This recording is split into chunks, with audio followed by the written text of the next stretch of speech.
Welcome back to the Muscle Geeks podcast, everyone. I'm John, and I can barely read. Joined by Derek, Terry, Chris, and today's special guest, Phil. We've got a stacked episode lined up, breaking down our top 3 holiday cookies, diving into the biggest movie and TV news, plus Nintembros, a Stranger Things spoiler review, and our next chapter in the Frieza saga. If you're watching live or catching the replay, make sure to like, share, and subscribe. It helps push the show and keeps the Geek Army growing every week. All right, boys, let's get into it. First of all, Derek, let's talk. So today, talk cookies. Top 3 cookies. Holiday cookies. We're not talking store-bought stuff. Yeah. We're talking holiday-themed cookies. Yeah. Christmas. It's that time of the year. And since we're doing that, our very good friends, Lauren and Stephen James, have started their own cookie and pizza company called Kuka's Crust and Crumb, as you can see right here. Derek, find your camera. He's got it. If it's not the one right in front of me, then I am not good. So natural. Right? They were kind enough to offer us a sampler platter of their cookies for the season for us to try out and talk about a little bit. I'm super excited. These Oreo ones look awesome. Thank you for doing that. So thank you guys for doing that. If you want to know more about Kuka's Crust and Crumb, you can find them on their Instagram at Kuka's Crust and Crumb and put out an order for the holidays. Very local, inexpensive, and great quality. Yeah, no one gets angry at the person that brings cookie, Right. a cookie I don't know what tray you guys can see, but this platter is gorgeous. Yeah, man, these 2 babies wrapped up. I'm excited to get into this. That Pop-Tart one. And these Oreo I'm excited. ones. So what we're going to do today Split is those babies open. We're going to go top 3 holiday cookies. Again, this isn't the best of all time. It's just what we like. Yeah. It's tailored to each and every one of us. There's no wrong answer. And before we get into except that, oatmeal raisin. Oh, that's all right. Before we get into that, Phil Rathowski. Hey, welcome to the show. Welcome. Thank you. Phil, is there anything you want to talk about before we get on to this besides your poor fantasy football outing recently? Yeah, let's not rehash the 6 losses in a row after being at the top of the charts for 5 weeks. No, I'm just super excited to dig into those cookies. They've been staring at me for the last half an hour. Okay. From Derek's handing across the table. Well, Phil, we'll just talk about it, man, because I'm proud of you. If we can talk about your journey, man. Sure. So Phil had like a monster body transformation. So he used to be very, very heavy. How much did you weigh? 594 was the magic number. 594. And where are you at now? 250. Dude. Unreal, That's man. amazing. Now he's building a physique. He's getting ready to compete. Yeah, we're doing our first bodybuilding show July 25th. Yeah, so. dude. Amazing. And you're being coached by some boys we know, right? Yeah, Mr. Keith Longenecker himself. Oh, yeah. Let's not tell him that I'm about to eat some of those cookies stable, but I didn't give them to you. No. I don't want no beef with you. It'll be fine. All right. So now, but yeah, Phil, man, that's awesome work. Thanks, man. You're a muscle geek too, man. Muscle geek in training. But any platform that we've been on, we've only been on 2, this and that little Gainz one we did, but I always like hearing your story, man, because you're definitely inspirational. So thanks, dude. I feel 10 times better, so I appreciate that. Yeah. And thank you guys for being a part of it. Yeah, man. Yeah, well, we don't do anything. I had no idea that you shed that many pounds just from talking to you just online. Just no clue. And then you had said about it and sent me the stuff, and my mind just was blown. Yeah. And like that is dedication. That's so impressive. 5 years ago, right in the midst of COVID was the worst of it. So we're happy to have that behind us now.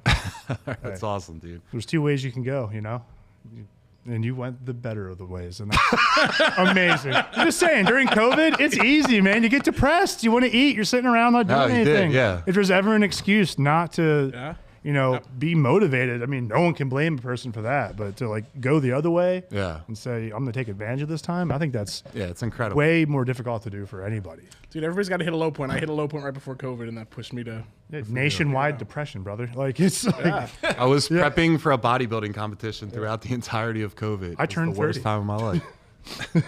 All right, guys, let's get into great times of your life, and that's when you eat cookies. So hell yeah. All right, boys, it's officially that time of year. Holiday cookie season. Are you reading? Yeah. I didn't know you were going back to it. God, He can read. I transitioned right into it. Let's go. you didn't even Don't give me take away my anything. transition, Terry. This is bullshit. Make me look like an asshole out here. I'm a goddamn legendary producer. Looking like All right, boys, it's officially that time of year. Holiday cookie season, and the Muscle Geeks are stepping straight into the kitchen arena. Every family's got their go-to, the classics, the overrated, the slept on, and the cookies that disappear before they even cool on the tray. foreshadowing. So today, we're breaking down our top 3 holiday cookies from the absolute must-haves to the ones that carry the whole dessert table. Ooh. Those are my cookie selections. Nice. All right, so let's get into it. If you guys You're are- embarrassing me in front of Phil. Oh my God. I see what's on that list. Yeah, dude. I almost- I mean, I think everyone can see what's on that list now. But It's in the anyway, notes we're supposed to prep, Derek. anyone that's in the goodness. chat, let us know. Let us know your cookies. Thank you for joining us. And if you haven't watched this before, we just go one at a time. We go round 1, 2, 3, no particular order. If someone in the chat lists your cookie, Phil, don't worry about it. It's the cookies that you love. Same thing in the chat. And let's begin, Derek. I'll start it off with probably my favorite of the 3, and I think this is pretty popular among everybody. I'm a whore for peanut butter. Oh, The peanut butter blossom is my #1 cookie. See, already had it pulled ready up to for you. go, Wow, baby. That is a legendary Ready to producer go. right there. Now, I will say I like them in all forms. Some people put a Reese's cup in there too, which is pretty cool. But I like the classic one. And if you do it with shortbread, I think it's even better. Oh, it's fancy. Yeah, the shortbread version is really good, but I'm happy and however I get one. I could fuck those things. And when they're fresh out like the oven, you put it in there, set it in, it starts to melt in your mouth. Yeah. Dude. My mom always made those, but she made them without the kiss in the middle and just like the crisscross pattern with the. Oh, okay, just fork like in a the middle. peanut butter cookie. Yeah. Yep. I'll take those too, but Dude, you sit down with those and like a glass of milk. dude, I can pop those all day. Yeah, they're Get out of my way. that's a great first pick. Thank you. And how do we Phil? want to rotate? Phil? I feel like for me, mine's also a pretty popular one, but it's the way my mom always made it, and that is our classic chocolate chip. Hers were always the really thick, like super underbaked ones. Oh. They stayed soft for days and days and days. They were filled with chocolate chips. Kind of like Yeah, those. exactly. Yeah. Like those. Exactly. Yeah. I've seen them when they're super, super thin and really big. I don't like those when they're crunchy. Nah. I like the really thick, gooey. I like it a little Yeah. underbaked. I like a little bit of crunch. Yeah. At the begin, and then Yeah. it breaks apart while you're doing it. in the middle when it's nice and undercooked in the middle. Yeah. Yeah. That's you sit down with a glass of milk and those Yeah. Killing me. This They're episode's right brought to you there. by a glass of glass of milk. All that was really Terry, good. Terry, what do you got? All right, well, both of mine were friggin' taken, so I'm jumping around here. But have you guys ever had, they're called forgotten cookies? I can't say I remember them. Or they're like a that's funny. Forget-me-nots? Forget-me-not cookie. I think I've forgotten them. Yeah. All right, let me see if I got these pulled up for you so you can see. We all All right. forgot. These things. Oh, I didn't know that's what those were called. Yeah, so they're like filled with little treats and things, but if you make them the right way, yes, there's egg white. But if you make them the right way, they kind of dissolve in your mouth. And that's the thing that's great about this cookie is it feels very light. It's not, but it feels very light. And yeah, these are fantastic things. You can fill them with chocolate chips and a little crust. But the point is that they just break away. So it's like they're barely even there. If you haven't had one of these, find somebody's aunt, seduce them, and get some cookies. All right. I mean, I can make some of those, but no seduction required. No. Unless you want to. It's got to be somebody's aunt. Oh, man. All right, we're having sex with ants and Whoa. to get some cookies. We know how far John will go for a cookie. I did it all for the cookie. Come on. All right, so next one is my first one is the raspberry jam cookies. Okay. So- Windsor cookies. Yeah, man, they had the raspberry in the middle, and it's just the cookie on the outside. Yeah, boy, Oh, those things. good pick. Yep. It's a friggin' Danish. Yeah, that's what's not good about a Danish. It's like a hard Danish. Would you prefer this over a Danish? It's like this is a little more palatable, a little easier to. There we go. The attack. I probably it depends, man. If I'm hungry, I'm getting Danish. But if I just want a sweet treat, I'm gonna get the Swedish treat. But it has to be raspberry jam. Yeah. Can't be strawberry. None of that other nonsense. No variants. No variants. But yeah, that's a nice one. My aunt That's a used nice to always have these, or it was my grandma. One of them around every holiday season would have them, and I would just sit in a chair. You didn't even have to talk to me. I'll take care of this with the Yeah. you know? Nice. Thanks. All right, guys. Let's check out the chat. What do you guys got going on? Oh, M&M cookies. M&M Those are pretty cookies. high in those, too. Especially when they're Love that. the red and the green M&Ms. I don't get them. You I don't- you're I don't not a get M&M cookie guy? inside a cookie. You don't bite an M&M like you bite a cookie. You put chocolate chips in a cookie. That's a good time. Why not M&Ms? But a chocolate chip isn't like M&M has a hard shell. Thin candy. I'm not shell. gonna bite like I would bite into a chocolate chip cookie. What's wrong with you? I just don't think that they mesh very well. I don't agree with them. I think that we're gonna turn you. Yeah. I think that we can remedy this, and we're gonna do it today.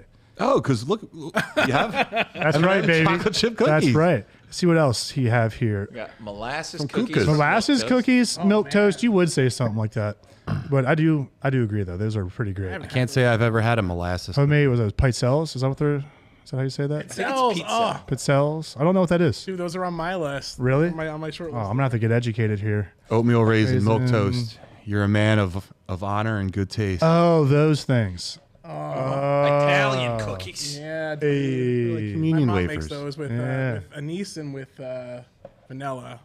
Interesting. All right, what else we have? Snickerdoodles. And then I believe we have Stephen James, the owner, operator of Kuka's. Cheesecake-filled snickerdoodle by Kuka's,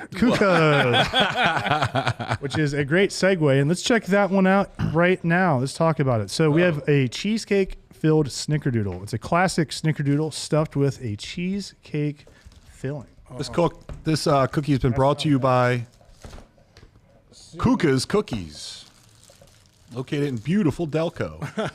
Steven, is this what I do? All I right, have the how right many thing of up? those do we Bud? have? Let's try one out. I think I see another one hidden under there. Here? I would assume it's... Yeah. wow, Oh, look look at at that. Oh, That's a Snicker right there. Hell yeah. I'm I excited. love the way these smell. This looks good. I wonder how these are like warm out of the Steven, oven. thank you for these. And stay in the chat and just sporadically shout out a cookie and we'll eat it right down there. I'm here for that. Oh, wow. This is really good. I like it. Cream cheese? Doughy with cheesecake in the middle. That's delicious. Wow. All righty. Well done. Yeah. I can get on board Yeah, I with love this. I could throw these back. Derek, what cookie, you want to go with your cookie while you're doing it? Yeah, so You want me to go while you guys are chewing? Sure. you guys want some? Just, of course we do. But you guys remember these suckers? Yeah. These are called chocolate crinkle cookies, and they're essentially kind of like a double fudge with like a white powdered sugar on top of it. And they're fantastic. I am a big fan of fudge-based items and fudge-based cookies. Like a donut is a rock star when it's like, double chocolate, but kind of not really. Same thing here. These are fantastic cookies, especially when they're super melty and tasty and chewy. Yeah. Have milk. I'll do it, I swear to God. I haven't had one of those in a minute either. That's a good pick, Terry Bear. Thanks, man. All right. Wow, that was really good. I'm not even just... How do you feel about powdered sugar? It's delicious, but it's not worth the mess. I hate Yeah. getting it all. I wear black all the time. saying. Does it have a taste? Hell yeah, Shannon. Yeah. Oh, Or is it just sugar? Sugar, my baby. girl. Sweet. Yeah, I don't know. Because sugar just enhances naturally whatever it's with, right? And just sweetens it up. Damn. I don't get it looks nice. I don't get right? the powdered It's all sugar. about the aesthetics. All right, Derek. What do you got? All right. Up next for me is a very specific one. This one, my wife makes every holiday season. My wife. My wife's nice. Living up to the baker name. I think these things get destroyed at Thanksgiving. They are snickerdoodle apple cups. And I can eat these things all day. So she makes a really nice, like, doughy snickerdoodle, presses it down right there in the middle, yeah. And then puts apple pie filling in there. Oh, my God. My mom, she puts pecans in them, pecan tassies. Ooh. Those are really good too. How is this not in the pie category? This is a pie. This is a mini pie. Yeah, this is a different. This is They're like a just brownie. little tiny. You're allowed to have one filled with jam. This is just Yeah, it's a more. cookie. It's a cookie that's just been pushed down by the filling. By the man. It's only the filling's only outside. Pie, it's only on the inside and it's covered. The This chat, is still the a chat cookie. sees this picture, right? Yeah, the chat can see it. Chat, do you guys think this is a cookie? This might be a baby pie. If it's open face, it's not a pie. This is a dessert at the very least and not a cookie. Listen, Oh, I don't know. take it up with the missus. I'm just here to eat. When she says that she's making something this year, what does she say? She goes, I'm making snickerdoodle apple cups. She does not Apple say cups, it then like they're not that. cookies. She uses a big old hoagie mouth accent. Wow, it's not that bad. It's bad. All right, it's kind of bad. Yeah, Shannon says a pie. This is a pie. But Derek, this is your list. So it doesn't Whatever. matter. You know what? If I identify my pie as a cookie, you can't stop me. You love your wife, too. You want to go home to a happy wife, so you're not going to say it's not a cookie. That's why I can't ever cut weight. As soon as she's like, oh, looking kind of good. Let's fatten you up. I happen to be baking today. All right, Phil. What do you got? I feel like my number 2 is another one that my mom made all the time, and I could devour an entire tray of them. They're the Italian ricotta cookies. Yeah. The little tiny guys with a little dollop of icing on the top. Oh, yep. With the little nonpareils on the top too. Oh my god. I'm confused. Is it cheese in there? There is some ricotta cheese in there. Wow. Can you do that? Why not? It's an Italian cookie, right? Italians can do whatever they want. Yeah, well, Yeah, I'm not they even make whatever they Italian. want. I'm not even Italian at all, and we love our ricotta They cookies. do whatever they want. Yeah. That's a great pick. Did your mom have any certain style to it? Did she do anything that was She always dusted them with red or green like sanding sugar, yeah. or not the Jimmies, but the little nonpareils, the little hundreds and thousands. And we know exactly how old you are and where you're from with calling them Jimmies. Yeah, yeah. Those aren't sprinkles. Jimmy's versus sprinkles. There's a debate. Yeah. That's a whole podcast in and of itself. That could take a lot of time. All right, Terry. What do you got? Well, he did his second one while we were munching along. Oh, yeah, you're right. That's so, true. All right. So my thing is the old school sugar cookie, like straight to the Really? point. Sugar cookie. What's not to love? You know the Otis Spunkmeyer ones? Oh, You yeah. ever heard of them? No. We used to go to a swim club growing up, and they used to have these. They also had them in my high school. They're just like this Oh. big cookie. Yeah. Oh, yeah, I've seen that. Okay. And These you are could just- fantastic. Yeah, you're right. You just take them down, man, with milk. Nice. Were you back in the '90s with the Got Milk Yeah. commercial? Yeah. Yeah, man. Man. I know the songs. I still do that crap if I get a milk mustache to this day. Like, Really? Oh, my God, yeah. If I have some little hot cocoa with a little whipped cream on there, get some across the mustache. Do you intentionally do it? Sometimes. Sometimes. I mean, we can't grow up all the way, right? No, never. Yeah, yep. We're on a geek podcast. We're This not. was doing the only Got Milk ad that I cared about. That's the only important. Why? I don't Derek, know. Mrs. Baker is saying, "Don't hate on my snickerdoodle apple cups." That's right. You got wifey in the chat. There's no hate. They look delicious. We were just talking if they're cookies or if they're a dessert. And Terry started it. Derek, what's your turn? All right. In between any other additions in the chat, Derek's key light is leaving his face in shadow like a mini boss in a video game. Who the fuck Nice. said that? Who's talking shit about my That's a milk toast. All right. Let's see. Stephen agreed. Powdered sugar's chalky. It's not I agree. I don't Shannon, think powdered sugar has purpose. you're a pie. Apple-filled oatmeal cookies and everything. Ricotta. That's wifey. All right. In between rounds, let's hit up another Kuka's cookie. All right. What do we want to grab next, I want guys? the Oreo one. You want to do the Oreo one? All right, let's talk Oreo. We got a cookies and cream cookie. It's everyone's favorite Oreo in cookie form. We stuffed this with cheesecake filling for an extra creamy flavor. So we have cookie stuffed with Oreos and cheesecake. Let's see, right See if we got here. enough for the boys. There's definitely half of one here Definitely. too. Yeah, all right. This looks fantastic. If you're on here and do a little... Oh, that's... Thank you. Ooh, look at that. Oh, that was a nice one. Check it out. It tastes like an Oreo. Wow. In cookie form. Man. So that's like a cookie dough Oreo hybrid. Yeah. Fantastic. And like we said earlier, I love doughy. Like I like a little slight underbake. Yeah. Like that. Everything from this Exactly to my like pizza. this. Like I love it. That is delicious. And no, he met me today for lunch.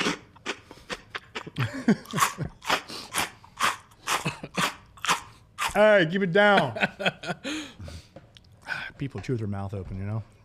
Is it me? Oh, that's the word. No. But say we met for lunch today, and I've had these just chilling out, like just in the packaging at my house, and they taste like they just came like right out of the kitchen. Yeah. Like these hold very well. Sometimes you get like a doughy or cookie, and if you don't get to it right away, it just doesn't sit right. That falls apart or Falls apart. It gets all crumbly or like too crisp. This is like right out of the oven. Yeah, this This is is nice. fantastic. Don't tell Keith that I'm eating all these cookies late at night. On the internet. Forever. Milk toast, you're right. It's a tad bit rich, but you know what helps with that? Glass of milk. Yeah. Brought to you by Glass of Milk. I drink Your milk Muscle and it Geeks- shows. Your Have Muscle great Geeks muscle milk. Not related to tones. muscle milk. Don't sue us, muscle milk. All right, so Phil, what do you got? Derek, did you go? No. Sorry. Derek, what Go do you ahead, got? Derek. It's all right. You know, I was trying to get fancy with it. I was like double checking my list to see if there's anything I want to talk about. Yeah, make sure it's an actual cookie.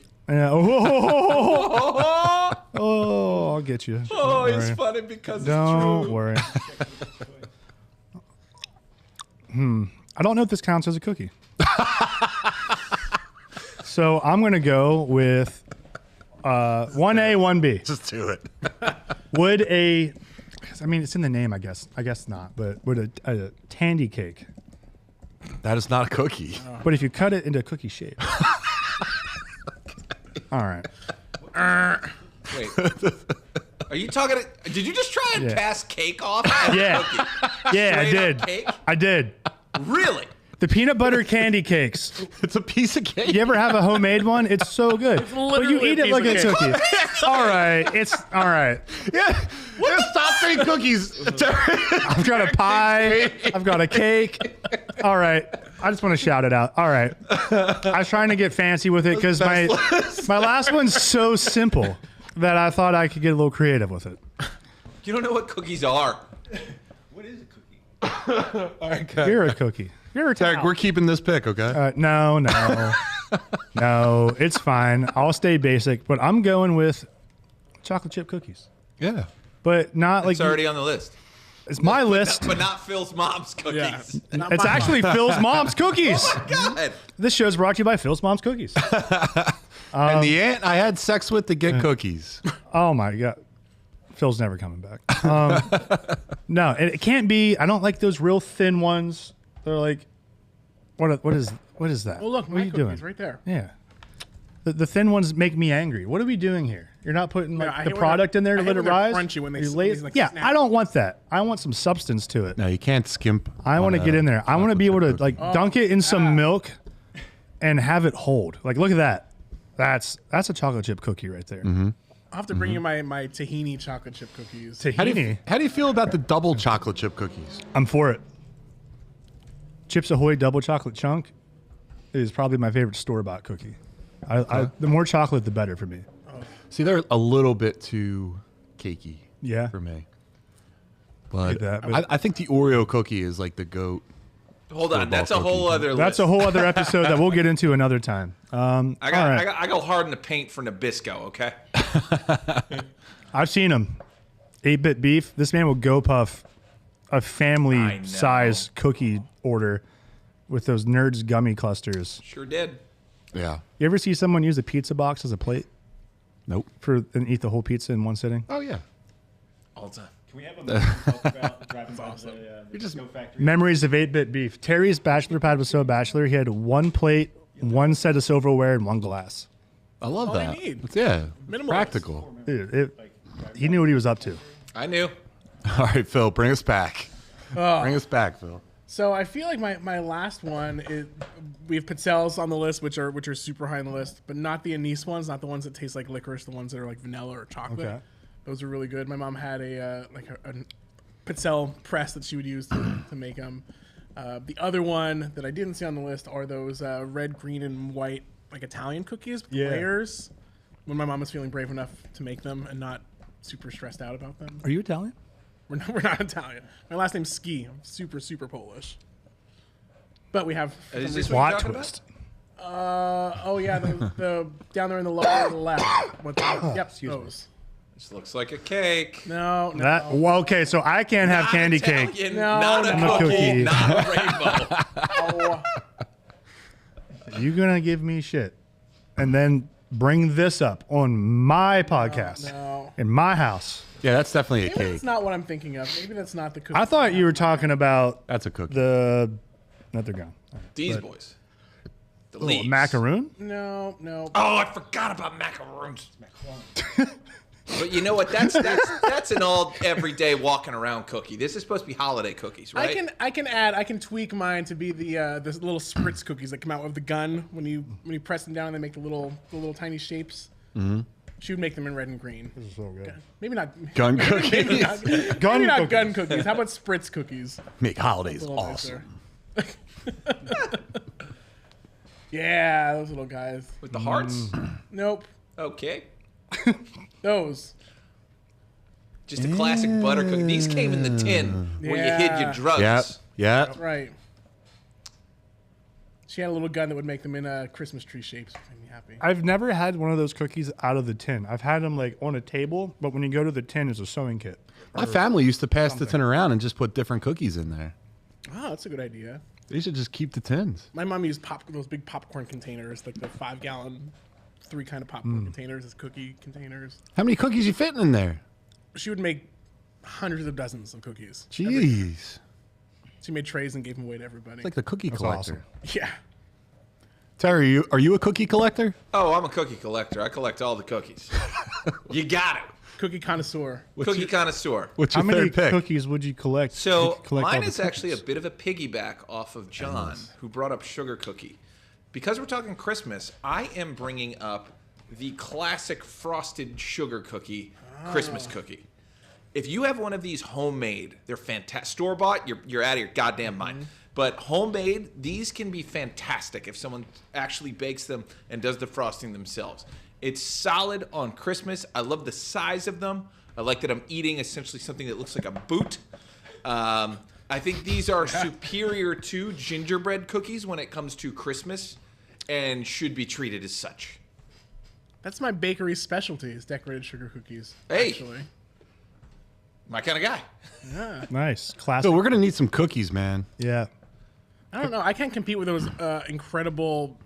The first one that we had with the Oh, the cheesecake inside. Oh, Yeah, there's no man. competition between you and Kuka's Cookies, Cuckoo's course. cookies. located in I'm beautiful cuckoo for Delco. Kukas. Yeah. Speaking about cookies, my third pick was my grandmom always used to make oatmeal raisin cookies, and then she'd pass them around. Phil, I'm sorry, but it was like by default you had that cookie every holiday because I think that's the only cookie she ever made. Right. So It's every nostalgic. year those things were like I was eating those cookies in July and I was eating those cookies in Christmas, but See, to me, I can appreciate the that's sentimentality my oatmeal of raisin that, Christmas. Yeah. but I feel like oatmeal raisin cookies are the reasons that I have trust issues. Why? Because you see those, and you're like, oh, this is a fucking chocolate chip Yeah. cookie. I can't wait. And then you eat it, and you're like, God damn it. Right. You don't Betrayal. see raisin? They look like chocolate chips. No, they're ridges. They're ridges. What if they're Chocolate baked chips in? are smooth.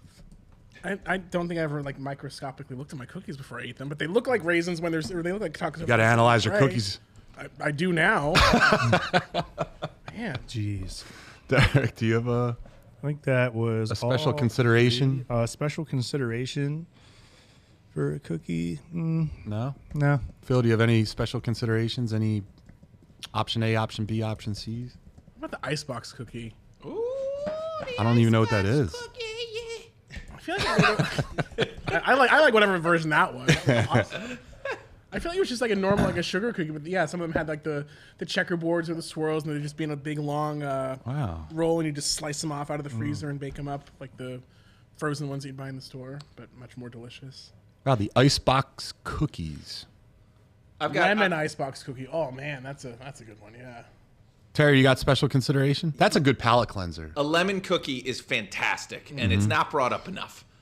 It's a delicious treat, and everyone should have it. But for me, in my house, because I was raised 70% trash, we, around the holidays, bought a bunch of shit. And one of the things that we bought was the Oreo white fudge covered chocolate sandwich cookie. If you have not had this version of Oreo, you are missing out. It is fantastic. Here's the best way to look at it. Decadent. But if you have never had one of these, have them around the holidays. They're fantastic. You can get them anytime. But these are an amazing treat that will just make you say, wow, we almost made it to middle class. What Just for one bite, I was upper middle class. just two considerations. One is I don't even like them, but Derek mentioned them. We should just mention gingerbread cookies. I mean, it's like a staple. It's a great Christmas thing. cookie. For And sure. then the other thing is the Christmas tree cookies my sister made when she was a teenager, and we were young, and she put too much food dye in there, and then every time we ate the cookies, we were like shitting for 3 days green. Yeah. So shout out to the Christmas tree cookies. Thank you, Anita. Grinch I like poops. this one, the one in the chat there, Biscoff, like cookie butter. Mark Reichert. Yeah, I love, what's up, I love Mark? That, Do we? that flavor. So Stephen James wrote Indiana. Yes. So the reason that these are holding up so well is they use a higher quality flour. So yeah, stone milled, unbleached, unprocessed. Is it a higher protein content or a higher gluten content? I believe it is gluten free. I believe I'm pretty No sure way. every cookie on here I believe is gluten free. Stephen, please correct me if you're still watching, but I believe that is the case. And we should dive into Another cookie? another cookie. Oh man. So let's go in. These have just been staring at Can me. we get these wrappers Yeah, going? let's do it. Let's do it. By the way, chat, we have a couple of other bracket type things we're thinking of. One is, store-bought cookies and like those brands. The other one that I haven't brought up to the team yet, but I'm bringing it up right now. What about a round royal, a battle royale between all of the Little Debbie's types of treats? Zebra cakes at Oh, the top God. all the time. See, this is why I want to do it. Because there's a zebra. There's also the man. Christmas tree cake. Right? I'd like to do we do a tasty cake one too. Absolutely. Yeah. All right, let's talk about this. We have a brown sugar cinnamon Pop-Tart cookie. Flaky, cakey base Oh, man. filled with brown sugar cinnamon filling and a light cinnamon glaze on top. Whoa. Looks fantastic. Here. It is fantastic. Oh, he's coming to the booth, boys. This one tastes like cake. In a good way. Yeah. That glaze on top is magical. John, would you like some? Oh, thanks, Phil. That's a goddamn cinnamon roll. Yeah. Yeah. Stephen James wrote. If you're gluten sensitive, you can eat these, but would not say fully gluten free. Good to know. Dude, these taste just like, did you already say this? The Pop-Tart? It's they got that name spot on. When I was growing up, these were like my second favorite Pop-Tarts. I like the fruit ones first. Oh yeah. You're a raspberry jam kind of guy. Yeah, I like the raspberry, but I like the strawberry. Classic And these- strawberry was probably my favorite Pop-Tart growing These up. are my favorite Pop-Tarts, and this tastes exactly like the cold version of them. And that's how I like to eat my Pop-Tarts. Same. Cold. I never put a Pop-Tart in a toaster until I was like in my 20s, and one of my roommates was like, "Why wrong are with you, you?" like, why are you raw dogging these Pop-Tarts every day?" Yeah. I'm like, what do you mean? He's like, put it in the toaster. I'm like, are you mad? Are He's you like, pop-tarted? He's like, it's why it's called a Pop-Tart. I had like one of those epiphany moments. I was Pop-Tarted, dude. But then I put butter on it. Jesus. But I like to raw dog my Pop-Tarts. Okay, Jason Biggs. All right, so No, not like that. But, yeah, this was great. That Wow. all right, let's get on to was awesome. some TV and movie news. Woo! That was the wildest top 3 I think we've ever had. Yeah. We're all sugared up, boys. Dude, I mean, chocolate chip cookies are emotionally charged. oh, for Everybody's sure. got like a super emotional attachment to like their cookie, and they'll fight to the death. Oh, If yeah. it's not an actual cookie. I can't agree more. I should have been here for the candy episodes. My God, it's a bloodbath. Oh, Yeah. I watched that one live. I got emotionally invested in that one from the chat. We're getting Steve back. We're bringing him back. Boo. Steve isn't opinionated at all about anything. Why are you... Stop that.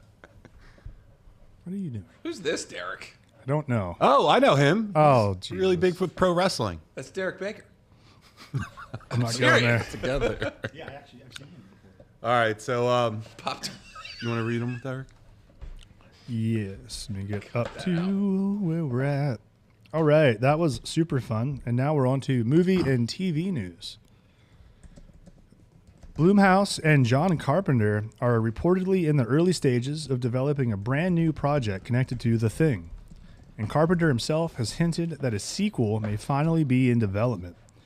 This comes after previous attempts at expanding the 82 classic, including a planned 4-part miniseries from Frank Darabont and David Leslie Johnson McGoldrick. Never materialized. Fans have been waiting decades for a true continuation, so even the possibility of Carpenter returning has sparked a ton of excitement. How's everyone feeling about this? First of all, do Yeah. you consider The Thing a Christmas movie? Because I've read a lot of very, very spirited, debated petitions online trying to classify The Thing as a Christmas movie because it's in the Arctic. Because in the it's snow. Yeah. That's not. Christmas Hashtag isn't a thing weather, mess. it's a Thing season. mess.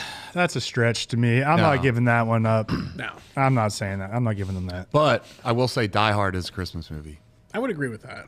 Is it better than Home Alone? We'll find out. This is We the big will Next find week, out. I think, is our Halloween bracket or Christmas bracket. Oh, we're doing Halloween and Christmas? Yeah, Nightmare Before Christmas. Oh, okay, Blake 182. Love Halloween at Christmas. All right, so In the night, I'm excited wish for it this never end. series because Sorry. Sorry. I'm excited for this because this monster in this film terrifies me. I've watched More than the eye monster? maybe. Yeah, it might be more than the eye monster. Because this thing kind of like, I don't understand when it gets you. Does it kill you? Like, when exactly are you It dead? assimilates you. Which freaks me out, dude. Isn't that the gist of the whole movie, right? People don't know. Yeah, you don't know. You don't know who And when the you end monster them, is no or one where it still is. knows who it is. So that's why people wanted the sequel for so long. They want to see where it's going. But I kind of like that you don't know. You just Yeah, we should get a little eyeball monster and put it on the table next to John. oh, totally. Don't ever- Chad, if you know anybody with a little eyeball monster, I would. I know that they did a prequel. I know they've done remakes. Every single time it freaks me out. I wouldn't mind a sequel, but didn't they kill it? did they? Good point. We don't know. Honestly, Good we don't point. know. Give it a goose. Yeah, Googs it. Love it. Brought to you by glass of milk. Did the thing die in the thing? No, it's intentionally ambiguous. Leaving Wow. it Right, clear. that's what I'm saying. Wow. It Yeah, might, take that, TikTok, trying to tell might me be I'm in wrong about Kurt. things. Might be in Big Kurt. I have like a love-hate relationship Oh, with those kind of Jesus. movies. Oh, God. Yeah, that freaks me out, man. And I think That's it's Phil when he grabs an oatmeal raisin cookie. Kurt Russell should just put his son in there. Just Yeah. have him like pass the torch to him. Literally. Yeah. Yeah, I don't know. It would be cool to see. Sometimes I think things are better done. Like, just let it be where it is. Yeah. You know, they don't always need a continuation. I feel like as humans, we just have an appetite for closure, and people Yeah. want to know like the end. But I agree. I feel like there's a couple things. I I want to have that like unknown out. I would approve it more if they just let it end the same way again. You don't know. Then Yeah. I'd be like, yes. Dude, every IP from the 80s needs to be remade. Every. I don't know. I mean, I don't mean like I agree with it. I mean it. I said it wrong, but like they're doing every IP from the 80s and bringing them back. They're going to squeeze every bit of money out of them. Well, people have like a connection to nostalgia, right? Like people like me grew up in the 80s, and we have that connection to that stuff, and we like it, and Yeah. it makes money, so why not? Well, we're the people now that are spending the money. So they're Yeah. going to make stuff for us. Yep. And they knew that we watched these as a kid. Freaks me out. Terry, do you have an opinion? I like make everything. Just do everything. I think I would like to see some of the '80s movies that didn't make it or are cult classics be remade rather than bangers then that are still bangers now. Because there are some perfect movies that I wouldn't touch, but I wouldn't be opposed to spin-offs either. Instead of like full-on remakes, I would love additional films set in those universes or something like that, you know? Like, is there another species of gremlin? You know, something like that, where you're not really touching the old one. You're not saying this is a definitive remake, but it's another shot at it. In the same universe. Fair. Yeah, Exactly. fair. Same universe. But also, you know, just kind of Like Creed did with Rocky. Yeah. Exactly that. Yeah, that was a Exactly great way to that. go about it. Because nobody can be mad. Yeah, because I agree with that. All right, Derek, you got the next one? Yeah. I got it. Excuse me, guys. All right, guys. So, according to Deadline, Rush Hour 4 is officially in development at Paramount, marking the first real movement on the franchise in years. The report also claims this push came after Donald Trump personally requested the studio to bring the series back, which is one of the wildest Hollywood footnotes we've heard in a minute. Crazy. Fans are already debating whether Chris Tucker and Jackie Chan can recapture that classic chemistry in 2025 and beyond. So, Terry, Yo. you think they need to go back another time to the Rush Hour? I think we need Rush Hour more today than we ever have before. Yeah. This was people. You know what's crazy about this movie? It was the most diverse movie there was before diversity was a thing. Because it didn't try. It didn't try so hard. Yeah. No, it was just a funny idea. They took one of the funniest guys ever and put him in with one of the greatest action stars of all time, who is also very funny. Jackie Chan is a funny actor. He's really good at this. Well, he doesn't He's take even himself good- too serious. Well, he's also even good in like the Kung Fu Panda movies. Like he's a legit actor, and the guys who've been doing it this long, they don't lose it. Like it was like, did you guys ever see Night at the Museum? Yeah. Yeah, if you look at some of the press interviews where it's like Owen Wilson and Robin Williams, you can see Robin Williams just putting on a clinic as far as making it laugh and make it hilarious. Like those legends are legends for reasons, and I'd love to see more of them as long as it's not disparaging them or what they're known for, and it's not like a cash grab. The thing about Jackie Chan that's really interesting, he is the most famous person in the world because he's the #1 star of China, which straight up has more people. He can't go outside in China. He is the most famous person in the world. And Chris Tucker has never not been hilarious. So bring him back. Let's do it. I'm on board. I think you got to be careful because he's not going to be able to do the same stunts, and you can't CGI Jackie Chan. I think that'll be. Well, that's kind of what they did in the last Lethal Weapon film. You bring in a new character, and let them do all the hard work. Like it was Jet Li was the young guy. Yeah. I feel like if they're able to do it in a way that like recognizes their age in an appropriate way, and doesn't try too hard to like push a modern retake of this. I feel like every time I've seen the two of them together recently, they still have that same like natural chemistry. So I think that would continue to do really well. Yeah.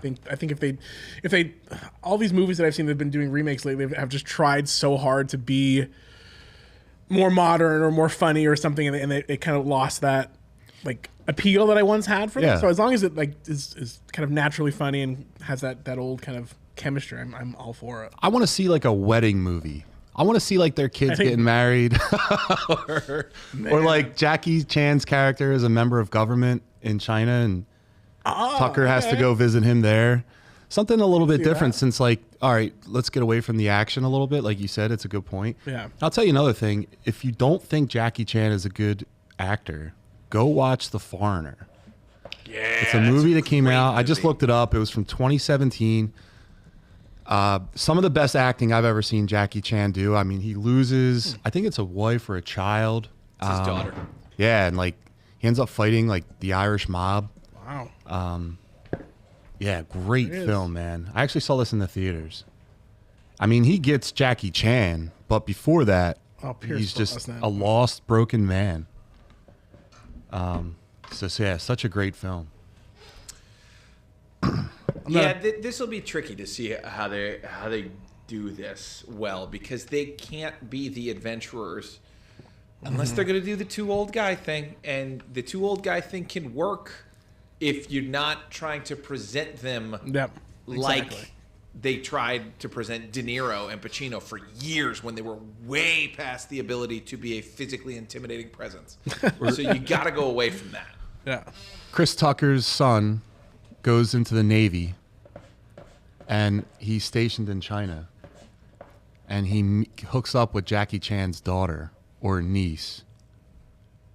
There's a Rush Hour baby. Okay. And Chris Tucker's son does all the action. Are screenwriters out there paying attention to this? Because I think it's gold. This is the rumor happening. Rush Hour 4. Could be it. There's a baby. All right, so I'll just load off the next one. The next thing is, according to Omelette, the first trailer for Lanterns was shown during the HBO Max Upfront, giving fans their earliest look at the new DCU series. The footage reportedly shows Hal Jordan and John Stewart already working together for months, with Hal stepping in for someone else while training John. There's even mention of a squirrel Green Lantern and a surprising Western tone to the show. Derek, speaking of the show, welcome back to it. Thank you. And what are your thoughts on the Lantern series? And I can't wait for it. yeah, I'm super excited.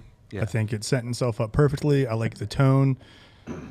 I think it's going to be a lot of fun. The fact that we get a couple different lanterns too. We're not stuck with just one and taking a risk that way. Mm-hmm. I'm stoked for it. I think the casting is dang near perfect. Phil?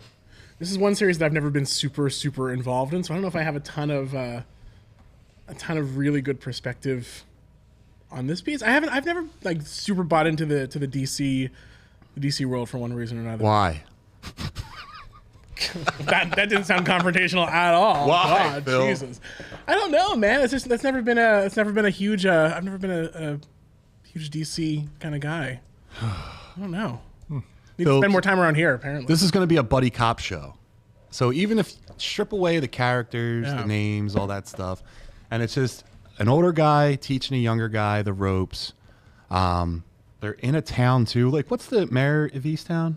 Mayor of Easttown. Is that? What's the one where it's not that? There's another HBO show every year, but it's like a different location, but it's like some phenomenon happens. Phenomena? You talking about Phenomenon with John Travolta? Yeah. No. Well, anyway, there's a show no on there, idea. and then like it's a mystery and the person has to figure it out. okay. So that's what this is going to be. Not that. No, it's Definitely what you're not talking about, that. right? Not Wow, that. what a pull. Definitely An not HBO that. show though. What a pull. It's the must-see movie of the year.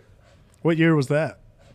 96. HBO was still. I feel like a lot of good leader in happened in entertainment. 96 for movies.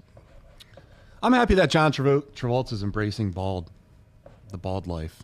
He was fighting Is that he? for a while. Yeah. It looks good. He just did a Grease Wow, he thing the does other look day. Maybe he was wearing a wig for it. Yeah, he was wearing a wig. He's I mean, he's what, like 72? I don't know. He's looking bald, dude. He's up there. How old? 1954. Welcome to Travolta Cast. See that? That's Whoa! Hey, it's me, John Travolta. That's a toupee. 71. 71. Inglewood. I was right there. I did wear my Danny Zuko jacket today, so It's funny. I always, if you know me, I'm in leather a lot. Today I dressed down because I'm a little chilly. I want to be comfy in my Carhartt. When I'm driving down, this bastard, I see standing outside the studio in a leather jacket. And I'm like, he stole my look. I'm the leather guy. I should. If you would have worn your jacket, I would have worn that T-shirt, and we would just would have been a little bit of fine. a train Could wreck. have done like a fusion dance. Listen, talking about We this. turned into Phil. Talking about this show, Nobody wants that. Aw. Steve. If you're listening somewhere, I'm gonna say this is gonna be better than Penguin. Better than Penguin. I'm gonna say it's better than Alien Earth. This is my most anticipated TV show for the next 5 years. I don't even know what's coming out in 5 Wow. years, and I'm saying I'm That's a still more excited to see this. Bold Big statement. claim. Green Yeah. Lantern Statement, has Cotton. never ever gotten his just due. He's never gotten. He had that shitty Ryan Reynolds movie, and besides that, he's gotten nothing. There was a little bit, I think, in the beginning of the Snyder cut of Green Lantern fighting and getting smoked. It's time for a Green Lantern. I was out on James Gunn. This show is what might bring me back in. I'm telling you. Okay. I'm high as fuck on this movie, or on this show.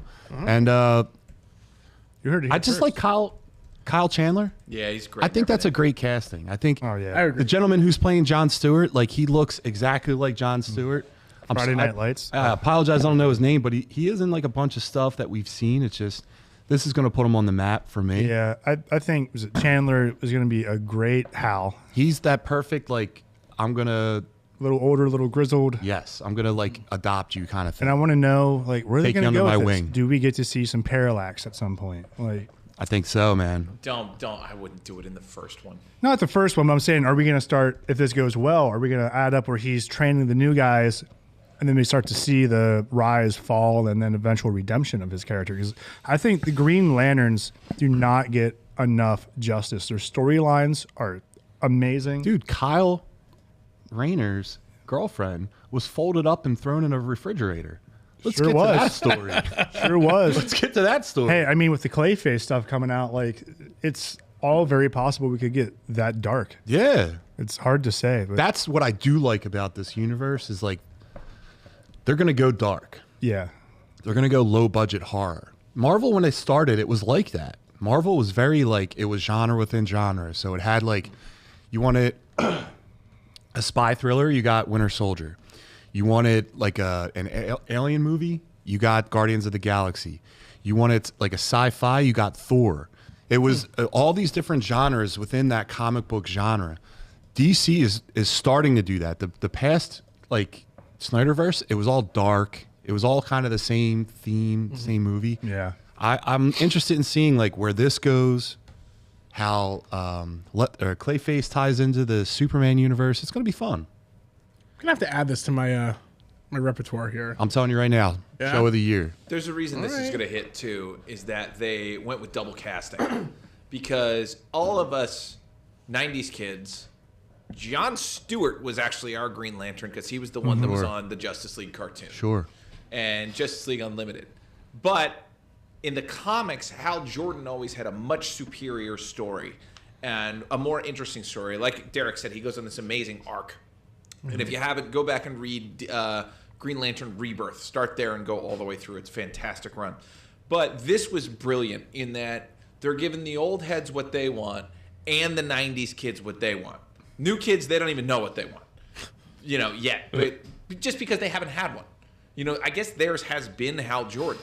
So essentially, they did this brilliant move where anybody who's been into this character since the 70s until now will get what they want from this show. Also, when does HBO miss on TV series? I'll tell you when. Peacemaker. But aside from that, nothing. There it is. They never fail. Peacemaker sucks. James Gunn's a piece of shit for putting that show out. But TikTok's let's coming do it for back. And listen, when Netflix buys Warner Brothers and we bring back the Snyderverse, all hail Henry Cavill. I'm getting real tired of him. We talk about it every week. I'm a big Henry fan. I love him. I'm just jealous. Yeah. Why not Derek? I'm just bringing it back. He gets all the fun roles. You want to be? Everything. Who do you want to be, Derek? Man, give me a Gundam movie. You want to be like the lead or the villain? Yeah. Whatever. Let me in. Give me a laser sword. You could be. Giant robot. You should be someone in Terry's movie, Booster Gold. Booster Gold movie. Hey. You're right. You're right. All right. So speaking of things that Derek loves, we just got the first official look at the live-action Zelda. Oh, I can't even baby. read. Legend of Zelda movie, giving fans their earliest glimpse at what this adaptation is aiming for. The film stars Benjamin Evan Ainsworth and Bo Bragason, and it's already locked in for a May 7th, 2027 theatrical release. That's relatively soon, right? Full year and a half. Nintendo fans are split online. Some excited, some very nervous, but this is the biggest update the project has had yet. Phil, take a second. You want to relax, stretch your legs. Derek, take it away. Yeah, go ahead. All right. So, if you don't know, I love The Legend of Zelda. Probably my favorite game series of all time, besides maybe Final Fantasy. Ask me on a different day, it could change. But I love Zelda. I got all this Zelda crap at my house, which we'll bring in sometime for a collectible show. Yeah. I don't know why it's not in the set. Because it'll get stuck here and I don't want to lose it. So, listen, I think the casting looks okay. they're young. They have the outfits are great. It looks like we have like a bit of a Breath of the Wild thing going on. Very Lord of the Rings. It's very like that same like fantasy style. Yeah. Oh, it's a Cyber Monday deal. I think Nintendo fans, specifically Zelda fans, are rightfully nervous. We get a live action Zelda. We've been asking for it since like the 90s. And we have a guy that doesn't talk in any of the games with a live action actor. Like what's his dialogue going to be like? You know what? He has a hate the face too. Some people you just see and you're like, I hate your face. I hate his face. It bothers me. Wow. Why? Okay. Maybe he just needs his cap. But so Derek, you're excited for this? I'm really excited for it. Again, the fans are going to be nitpicky for sure. There's so much lore that they can go off of this that I hope they get what they need from it and don't mess it up. I'm super scared. I'm very nervous. Phil, you're sitting next to one of the biggest Zelda fans in the world right now, right? Yeah, I'm trying You're to excited for absorb this some of the knowledge here. I played Legend of Zelda as a kid. Ocarina of Time, 1998-ish. And that's the only exposure that I've ever had to that entire universe. But I feel like that was always like one of the best video games ever. Like it was always like set the bar for what series and games should look like. And so I can understand why people would be. There's still lists because we're nervous. like revisiting video games in the top 3. Yeah. There's still lists that put that as the #1 game of all time. Yeah, As it should be. And I feel like if this is a prime opportunity for it to go either really, really well or for it to have a negative connotation to that really, really highly regarded game. Agreed. Yeah, it's definitely risky, but I mean, here's the thing. Nintendo, they just crushed it with the Super Mario Brothers movie. Everyone is very excited for the Galaxy one. I forget, is the release date for that is prior to this, right? Yeah. And I think that will help with this, whether it does good or bad. That will influence this movie. That's a good point.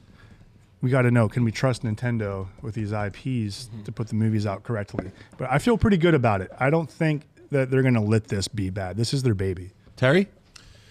I think this is a great step in the right direction. Here, Chris, pull up the image here. There is nothing in this image to be scared of. That looks like Hyrule. This is a great. The setting, they nailed the setting. You know where they don't look like they are? In the real world, teaming up with some kids from the 1990s so that they can go on a stupid-ass adventure like in every movie that does this. Like, I hate Sonic. It looks like they're in their place, telling their story, and look, appropriate casting, people. That is Link. Link is a young boy. Yes. Link is a young boy in a green tunic with hair like this and ears like that. They nailed it.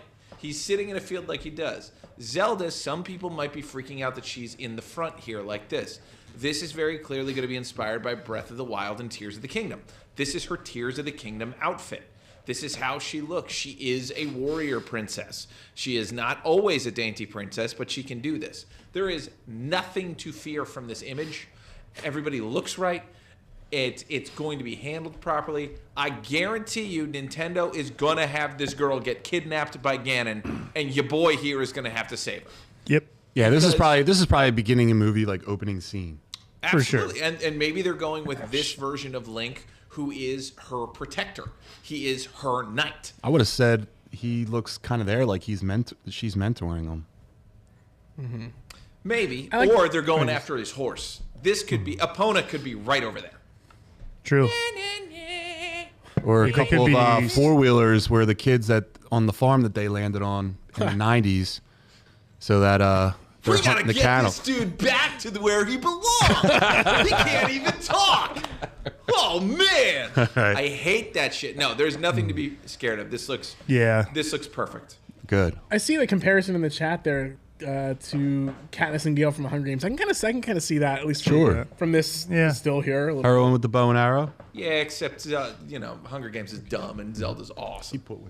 Get out of here, Steven. Your cookies are great, but your takes are terrible. Speaking of Lord of the Rings is where you want to go. This looks very Lord of the Rings. It's shot in New Zealand. It's like they're going for it. They're making it the right way.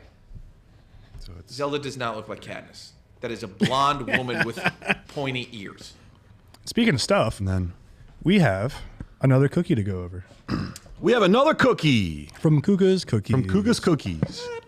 This is the Papa Grande chocolate milk chunk cookie with sea salt on top. Whoa, love a sea salt. I see the sea salt. I can see the sea salt. By the seashore? Yeah. God. By the seashore? There we go. Oh, look at Johnny awesome boy. website. Uh-oh. Check it out. I don't think this is them. What are Wolfmas balls? Oh, boy. Steven?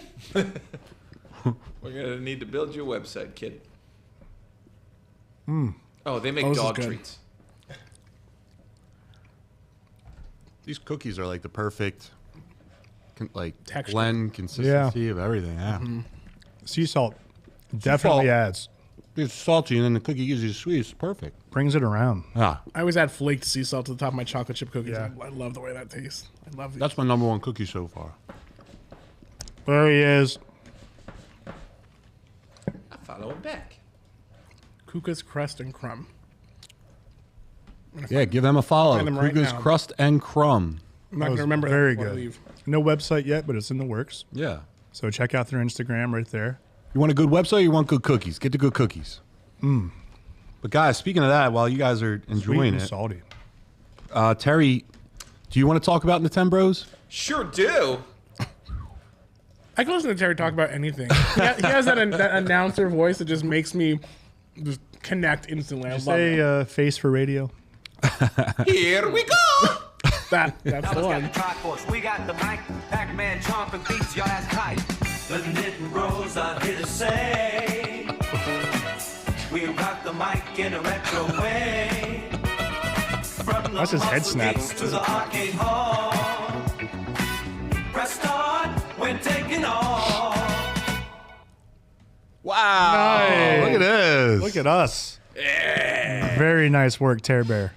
All right, so in Nintembros, what we are talking about is there was a wonderful game that was on Nintendo 64. Came out shortly before or shortly after Ocarina of Time, which was mentioned, and that is a game called Star Fox 64. That game set the world on fire, and we were all doing goddamn barrel rolls, just like our pal Peppy wanted us to be. Great game, solid story, wonderful lore. This is a game you played through 100 times. And since then, in 1998, or 96 or 97, they have yet to capture the magic again of Star Fox 64, with one exception, which is the remake of Star Fox 64 on the Nintendo 3DS, which is an awesome way to play that game if you haven't played. Well, they've never been able to make this game again. And in the series, there were two made for GameCube.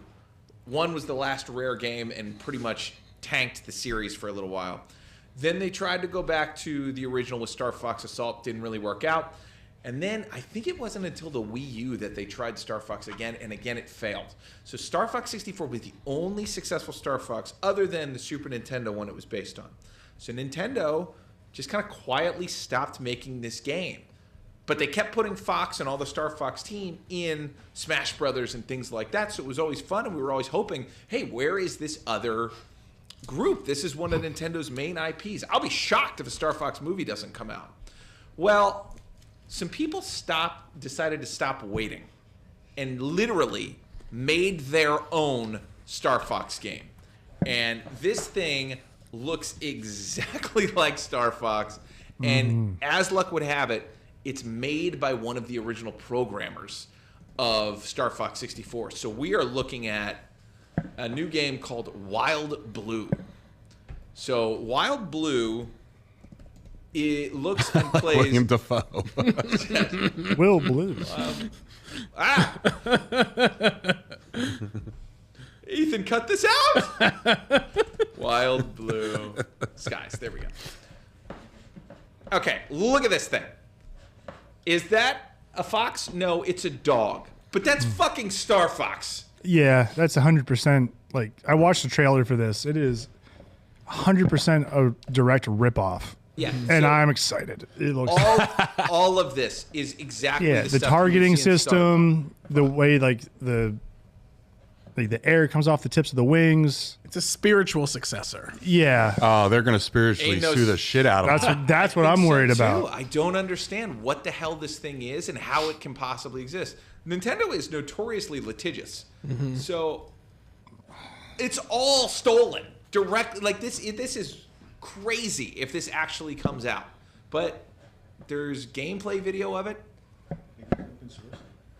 and well, how can they open source? I think it? there's It's like rules property. where to break that you have to. There's a certain percentage of likeness you have to not go past, or it has to be so different. Yeah, I'm very curious how they're getting away with it. Unless it's just, I mean, it's one of the original creators. Maybe he just has rights. He but can't. There's no way. I have no idea, but I'm really So excited Wild for Blue this. Skies is being developed by Chuhaya Labs, a team led by ex-Nintendo programmer Giles Goddard, who worked on Star Fox and Mario 64. In Wild Blue Skies, you play as pilot Bowie Stray as you engage in air combat above numerous biomes while battling the evil Grimclaw's forces. It's going to be on Steam. I mean, you can have That's things. fucking Star Fox. You can have things that are inspired Yeah. by things. I have this wonderful Stranger Gainz shirt today, brought to you by Philly Gainz. Things can just be slightly off a little bit and not get Yeah. sued to the moon. So we'll see. I mean, it's a star dog. I like dogs. He's yellow. Clark's yellow. I like Clark. So I'm going to like the game. Oh, it's a community of animals. Though, yeah. Yes, just like in Star Fox, where your co-pilot was a bunny, and there was a dickhead falcon, and then there was a pussy toad. Oh, this is the exact game then. Yeah, They didn't even. they didn't even try. They didn't even change actually the what I mean. personality. They didn't even try to say sorry. We're doing it. You waited way too long. Derek, what do you think, man? I'm excited, man. I agree with everything's been said so far. I mean, look at the targeting system, the way it handles the view. It's Star Fox, but I love Star Fox. I want more of it. I don't know why they've been waiting. I mean, maybe they're going to leave this alone to see how it does. Maybe this will be a tell of what they should do next. Like if this goes very well. But I mean, even the barrel roll, it's exactly the same. The talking mechanic that makes it the whole thing of Star Fox is it wasn't humans, it was Well- animals flying ships that look exactly like this. That is literally the same boost That's the same mechanic. waterfall. Like what? It's Now, the same. the But thing is that look at the fucking graphic. Steam's what, a streaming service? Computers. Computers. Now, if there's a landmaster, then that's insane. right. But also, I get it. You know, I saw somebody online say this is the ultimate example of fuck it, I'll do it myself. And there's something to be admired about that. Give us what we want, Nintendo. Yeah, Just man. Yeah. Give it to us. Yeah, But I'm also, we super didn't buy excited it. for this. Give it to them. We didn't buy it. That's the big problem. You know that this isn't just a problem with Star Fox. This is also a problem with Mega Man. We love Mega Man. No one's buying Mega Man. The problem is people aren't buying this stuff. And I blame you out there, you goddamn millennials. You've got the money. Buy a couple of copies if you want this thing to be alive. You heard them. Yeah, that's right. Sad. Can't say it any better. I feel like it's all about the nostalgia too, and it says it right there on the page. Right, everybody's trying to connect into this Yeah. thing where like they connect to the '90s kids. Like Terry just said, we have money now, so now's the time to like Yeah, go get get in it. there. And if they're not going to do it themselves, we're gonna figure out a way to do it on our own. Is there a comment section to this page that you're on right now? No? I'd be curious I'll to find you s- some comments. I'd be curious to see like what other people are saying when they see this kind of stuff. I see in the chat there. Copyright can be towed right up to the line. Yeah. I wonder what is that line? Is there a certain percentage? Yeah, it's a dog instead of a fox, apparently, is the goddamn line. Yeah, Sky they instead of space. Yeah, it's a Sky, dog not flying. space. You know how hard it Plane, is? not spaceship. Like, I mean, I guess you could really get nitpicky about this. I'm excited for it. I'm going to play the crap out of this if I get the chance. We'll play it here, actually. We'll do a Let's Play. I would love to. On 8-Bit Beef. Sky instead of space. Yeah, dog instead of fox. All right, here we go. Black Hat Kid, great name, says, I'm all for this as we've been asking for a new Star Fox for a while, but I'm also curious with how similar it is to Star Fox and how this won't turn into a legal issue. I get he was one of the developers of Star Fox, but this is literally Star Fox from 4 planes. Reminded me a lot of the Star Fox first level. If they ever say do a barrel roll in this game, Nintendo might actually have grounds to sue. That's a good point. Yeah. You don't think Nintendo is already aware of this? Someone's brought this up already. I bet they did it to get people excited about Star Fox again. You think it's like a teaser to test in the ground? They're so smart. They're the Nintendo people. They're so smart. I don't know. They have all the money in the world again because of the movies. That's the thing. Right. So they made all of the money when the Wii came out, and they didn't spend it. They hoarded it. So that's the thing. This is a company that's not hurting. And then they just made billions more with Mario and know they can do it again.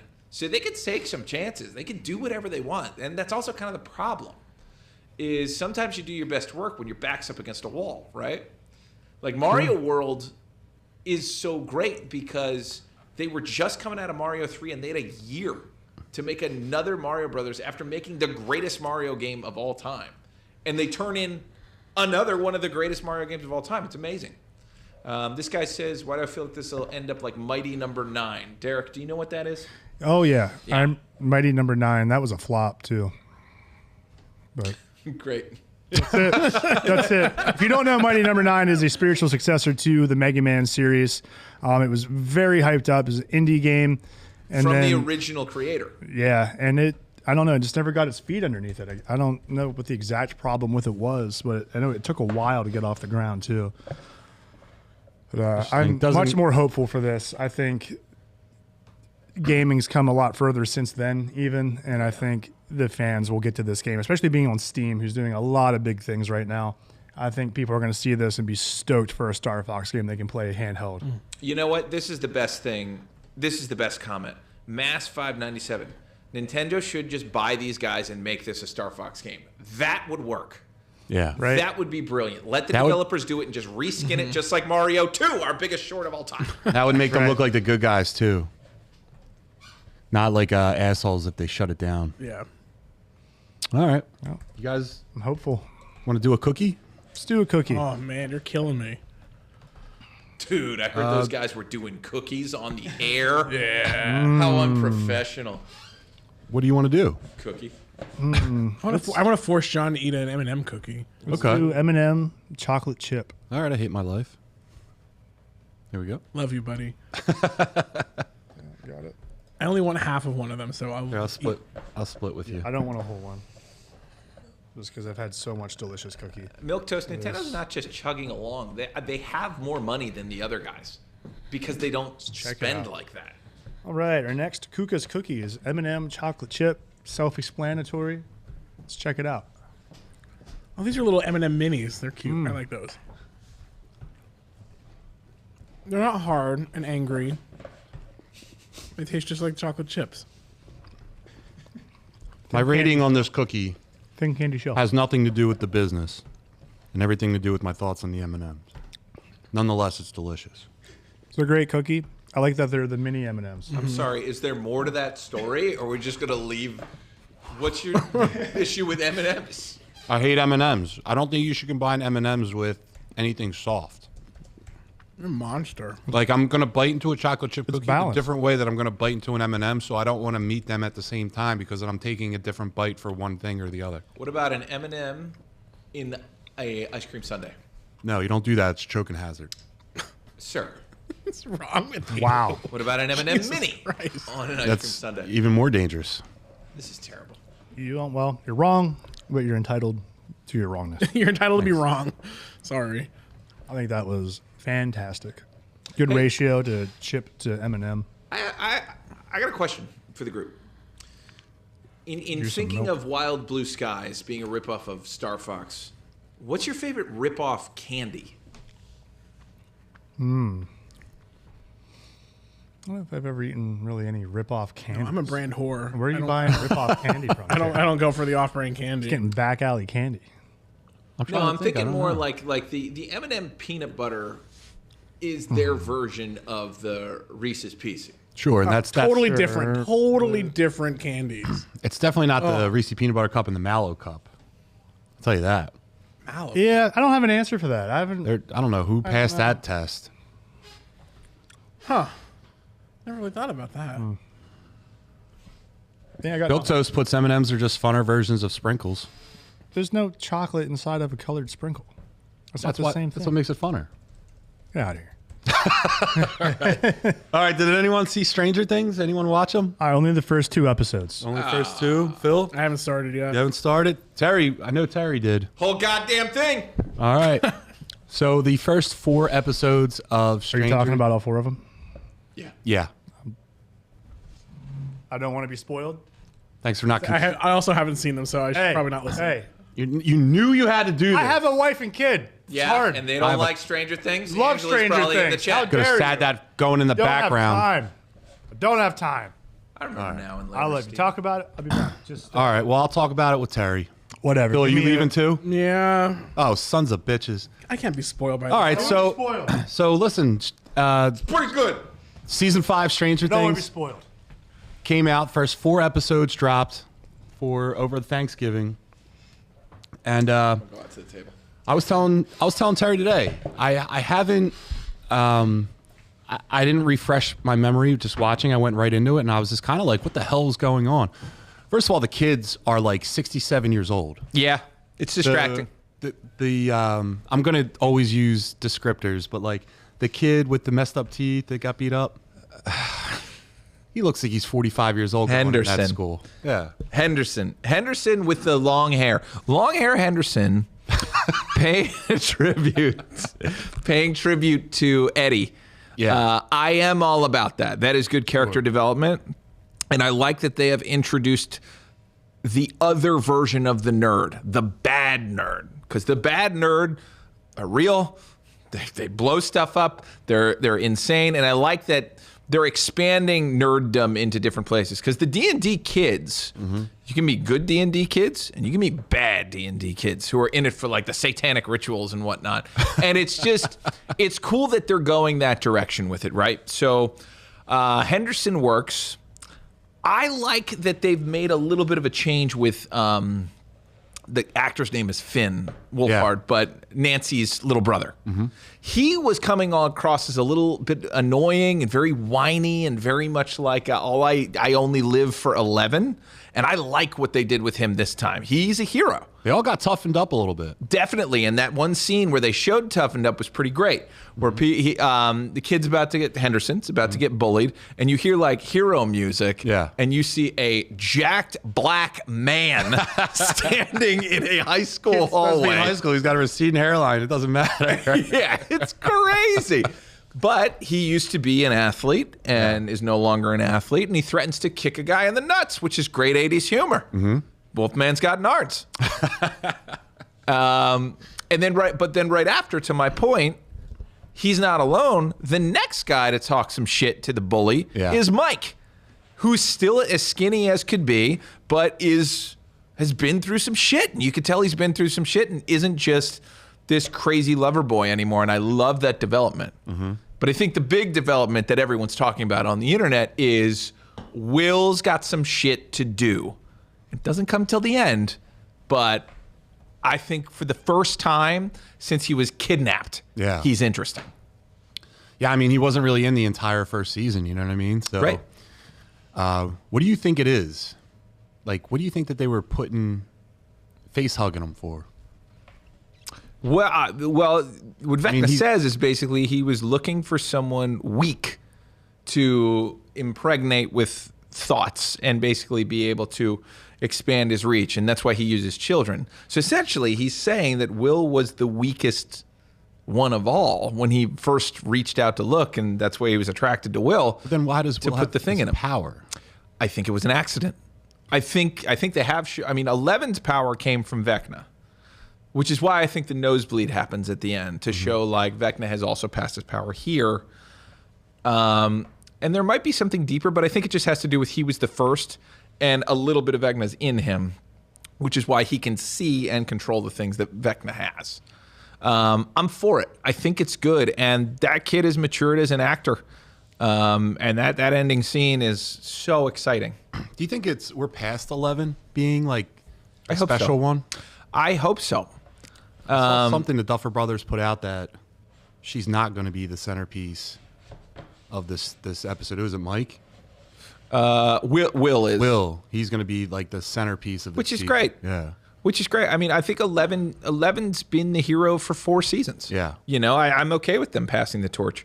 I also like what they're doing with her, but she is the one I think is actually distractingly different looking now. Okay. Like, of all of them, I'm having trouble with her. It's something about, like, her mouth and, like, the way she just looks now. I don't see her as a kid. I also don't really see her as a badass either. Whereas there was something about that little bitty person in, like, a muted she's type a beautiful body. woman now, and it's, like, distracting. I guess. I just think she's too... I liked it. I liked the little girl with psychic powers. However... Yeah. What'd you think of the ending? What'd you think of the reveal? I'm talking the 11 reveal, where Hopper's gonna kill himself. Vecna's in there. I'll tell you what, I fell asleep during that. But I saw Hopper walking out of the room, and then he came back in the room. He was fine. But he was saying how he was saying goodbye to her. He was good. Well, he had a bomb strapped to him, which I was like, all right, cool. Let's put some teeth on this fucking thing. It was too soon. Have him do it. When he was talking to her and I saw the bombs, like this is too soon of a goodbye for a guy that has been with us since the beginning of the first season, has been arguably, 1A in terms of the hero of the show. In a lot of cases. I mean, we followed this guy to a Russian prison for an almost entire season. Season 3 was great. Yeah. And then in season 4, finally Too soon. getting them back together was incredible. But To your point, he already had his hero moment. 11 already had her hero moment. So he needs to go out doing something where like 11's losing to Vecna and he gets in the way, or the final blast or something. He needs to do something different because I want him to say goodbye to his girlfriend, Winona. Yeah, I want Joyce. That needs to happen. There needs to be some kind of like goodbye, and she does just not be. We left had it hanging. in season 3 though. She's always sad and lonely and can't get it right. She lost her business. She lost her boyfriend, didn't she? Her kid was gone in the first season. Let's allow those two to say goodbye to each other. I think you kill Mike. Okay. Because Will's power in that beautiful moving scene right before he, goes Super Saiyan. Yeah, right before that, they show like his power is derived from his childhood friendship with someone he loves. That's who you kill. You take Mike out, and then his hair goes up, and he's blonde, and he turns into fucking he's Goku. Gohan. The machine dies. No, it's his best friend, so he's Goku. Okay. I think... Back to Vecna. Yeah, right there. I think you take him out. I think it would actually be pretty brilliant if you did it because... If he died, that would set off 11 too. Correct. For a potential team up. Or at very least, have him be the one they have to go get or something like that. What it's leading to. Those two will have to team up. I like the military being in the Upside Down. And I didn't clock that on the first episode. It was later where I was like, oh my God, they're down there. I just think it's a ballsy move. Like you're setting up an entire military base in an area where you're not the alpha anymore. Yeah. Like they're driving trucks through that area and like, you're going to die. You better go fast because everything out here will kill you. Every single thing. You're the weakest link in this place. And I just thought it was interesting. Like, wow, they're still out there. They don't know how to stop these things. I just thought it was a new layer of like fear and intrigue for me, man. I liked seeing the army out there. Yeah. I think Linda Hamilton was a great choice as well. And like, what's going on with that? Yeah. There's a lot. They set it up beautifully. I thought they did a really good job. It was engaged. I wanted to watch. The only thing throwing me is the Steve Nancy brother love triangle, because I thought in the last season it was kind of resolved that Nancy wants Steve because he's got great hair. He has phenomenal hair. Got to have great hair. Yeah, I hate him. Why? Because the hair, and I don't. We could grow you some great hair. I'll try. Go to Turkey. But yeah, the Jonathan, I've never really cared for Jonathan much. I almost hit Nancy with a car here in Manayunk. Really? She was at Chloe's corner getting ice cream. And I was like, is that motherfucking, oh shit, stranger girl. I think one kid looks like a burned out Edward Furlong. He kind of does. Ooh, T2. Yeah, like So you get Linda Hamilton to team up with him. T3 hit him hard. Yeah. Yeah. This is a great series. It's going to go down as one of the great series. And I don't know. I think the Duffer Brothers are going to be able to land the plane. There's a lot of like cast members in this season, a lot of stories, and when they interconnect, they're all cannon fodder. Like, so I read that she's having a spinoff made about her. Why? I don't know, but that dude, what's his name? Jonathan. Edward Furlong. Yeah. Yeah, he's dead. He's dead. So he is Will's brother. He's gonna die. I don't think so. He just what's I don't the think. point? I think they all make it. You know, no, they've already said that someone is going to get like is going to have a terrible death. It's Really? going to be very emotional. Then it should be Mike. Nobody cares about that guy. Oh, wait a minute. 11. I don't think people would bump into 11 dying. I think, but you remember when they were racing up to get to the top of that giant skyscraper? That's foreshadowing. He was wearing a shirt that said "Fall" on it, like the band, like The Fall. Yeah, let's see if it's okay. It might be too hard to pull to find this image. But I don't know. I really enjoyed it. The acting is still just as good as it's ever been. The effects are on a whole other level. I know some people are bumping into that, in that like this is a show with all the money in the world now. And then boom, there's the other one. Because they brought Max back, I don't think anyone's going down. Interesting. That being said, I liked that. And kill Holly. Oh, that's what I want to talk about. I like seeing the whole cast together. I think that they have tremendous chemistry. Yes. Like I haven't seen them in years, and now they're back, doing another season, and it's just like, boom, you're dropped right in that universe again, and it's like it goes off without a hitch. You're just locked in. I want to see what these guys are doing.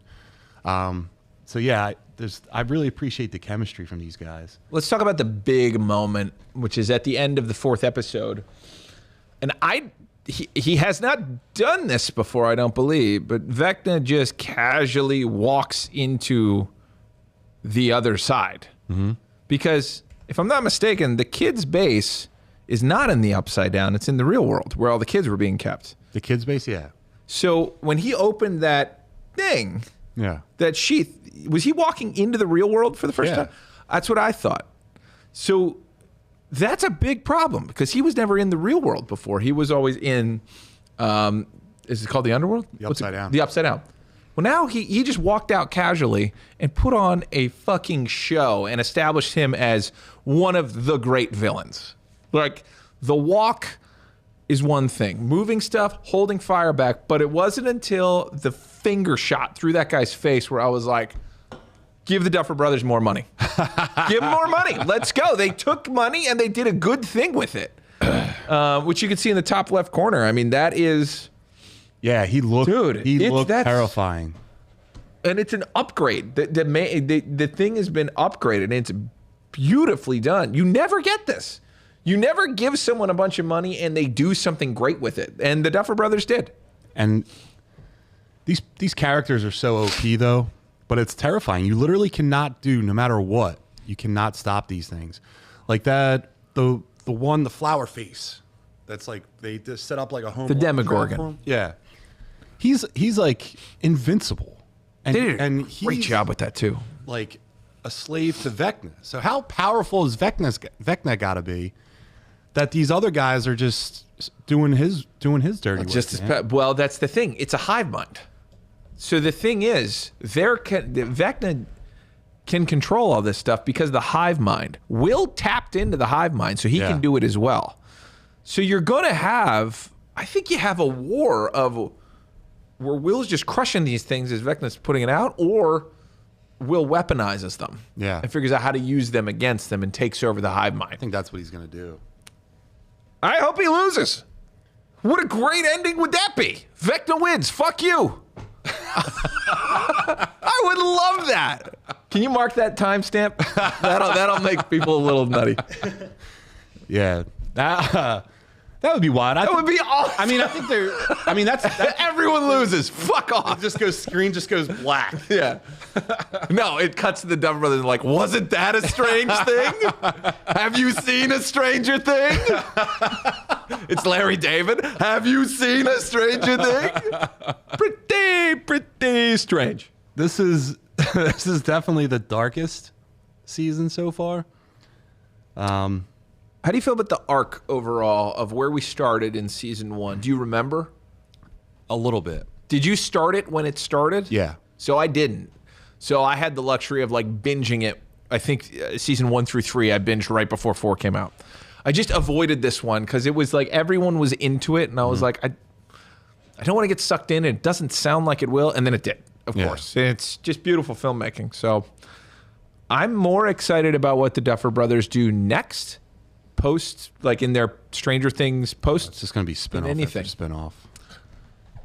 Or Spin-off. Or you give them something cosmic in DC or Marvel. You know? They could be good. Give them Dark Side. It's basically Vecna. Maybe not. Maybe not Dark Side. Parasite. That would be cool. I don't know, but I trust these guys. I trust these guys. You know what would be great? Give them a Freddy Krueger reboot. That's a great idea. That is a tremendous idea.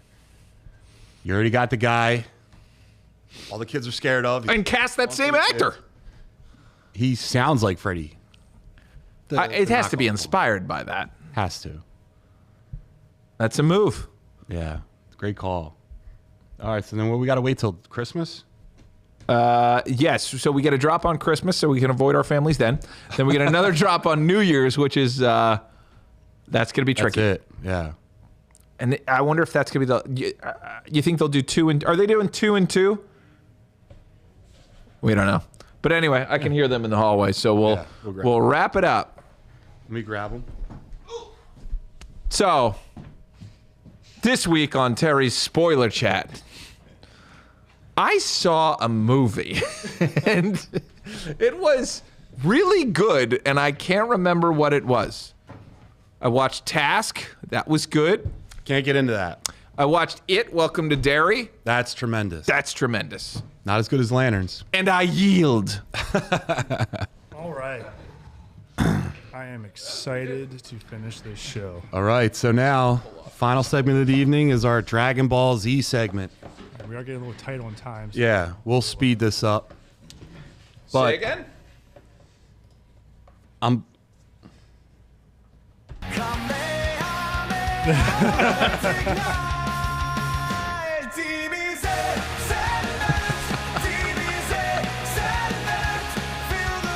Incredible.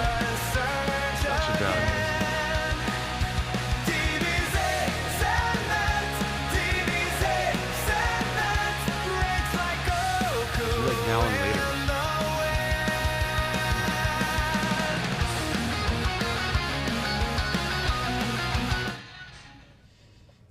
All right, guys, welcome back to Muscle Geeks Z. For those that are just joining us, each week we end our episodes talking about a Dragon Ball Z saga.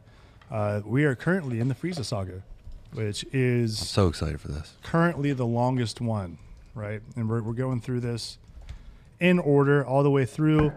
And where we left off, we just got through Goku and Ginyu. They went through the change. Goku finally gets his body back, but now he is in the recovery chamber. Phil, do you know anything about this? No. Think about Goku as Japanese Superman. Planet explodes. Now he's about to fight a bad guy that subjugated his people for years. It's kind of like Superman meets Gladiator. Perfect. Braveheart. But in space. Nice. So we have Goku recovering right now. And at this point, I believe, is when we finally get to see Frieza throwing some hands. So if I remember correctly, at this point, all the Dragon Balls, I believe, are collected. They're all collected. Do they wish for the dragon brings them Piccolo? Yeah, but before that, Vegeta takes on Frieza, first form. Yeah.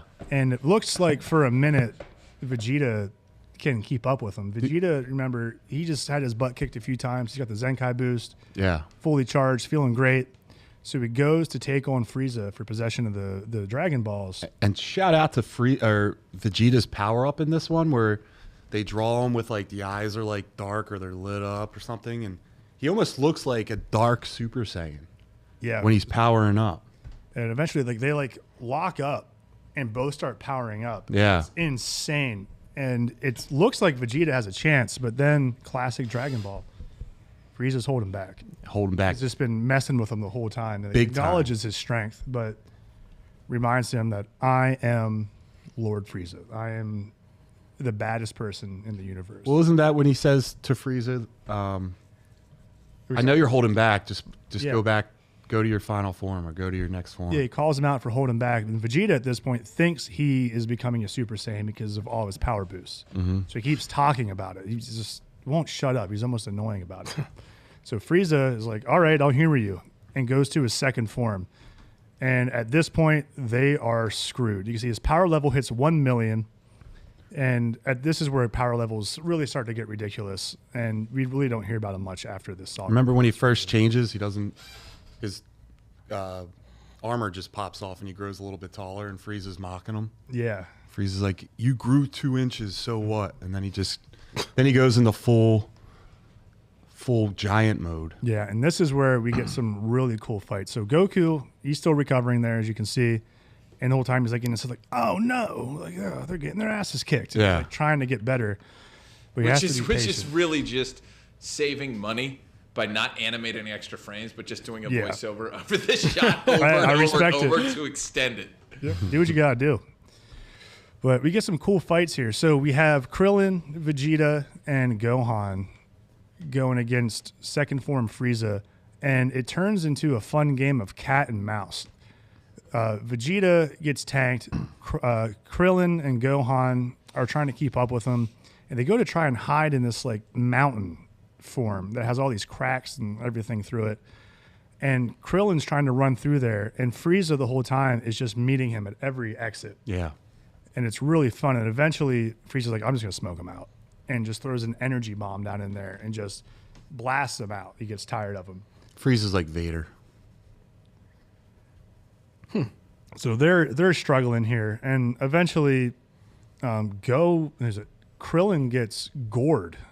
Well, yeah. So Right. that I think we're skipping some stuff, though. you are a little bit, but the important thing here is that there was a first form Frieza, and they thought they had a chance. They didn't, but they thought they did. Then he goes into his second form, and now they know they don't have a chance.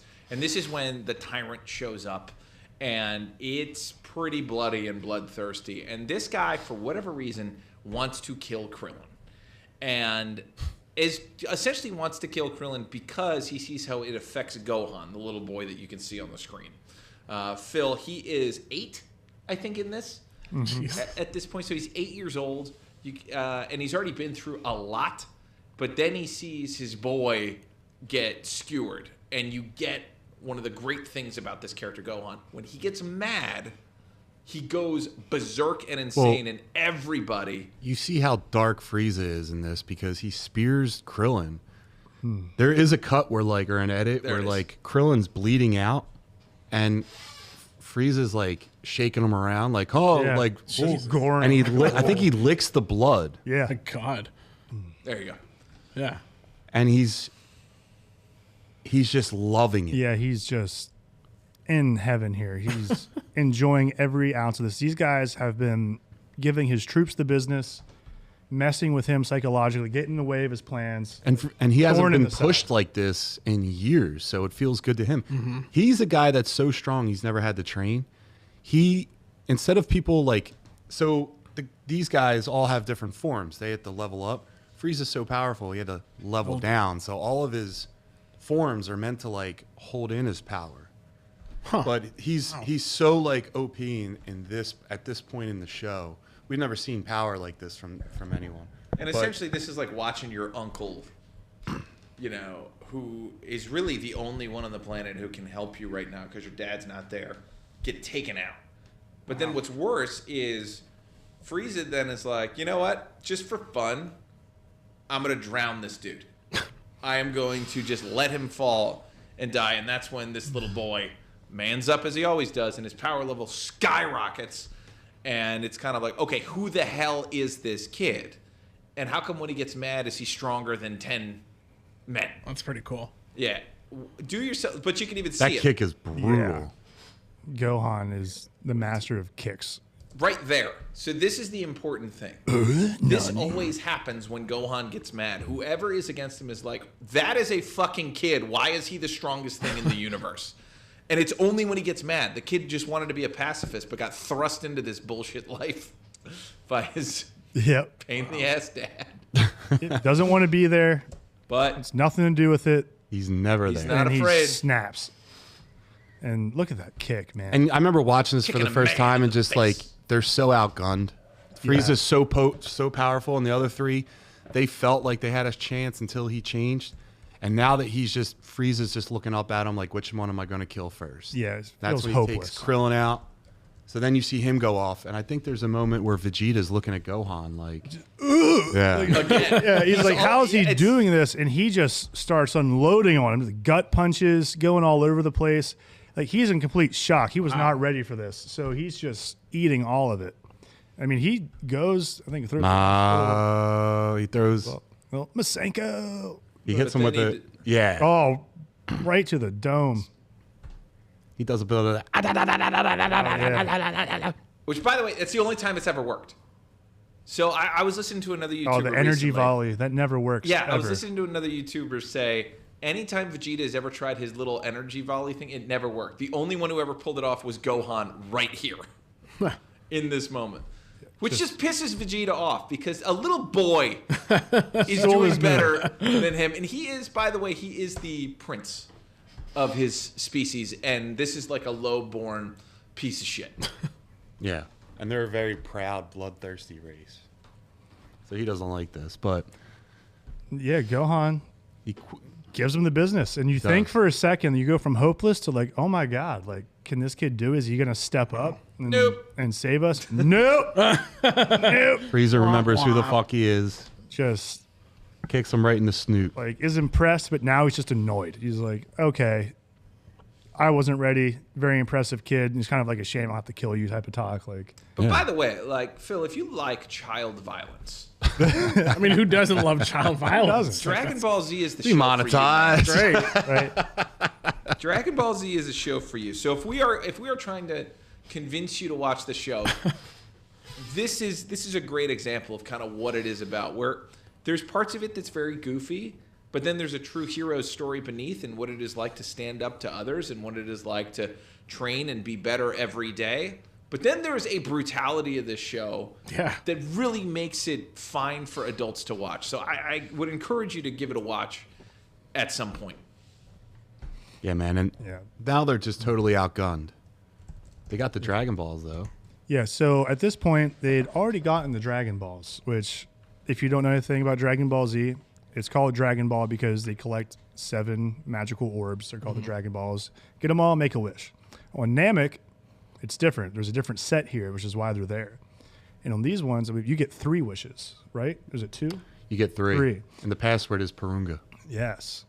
And so they used the Namekian dragon, who, by the way, is on gear, like compared to Shenron on Earth. Oh, he's Like, an absolute this unit. guy is a monster. That's why he's doing a 3x on So wishes. they make their wishes. What they wish for Piccolo to come back as a fighter that has previously died. They bring him back to life, and they have him put on Namek.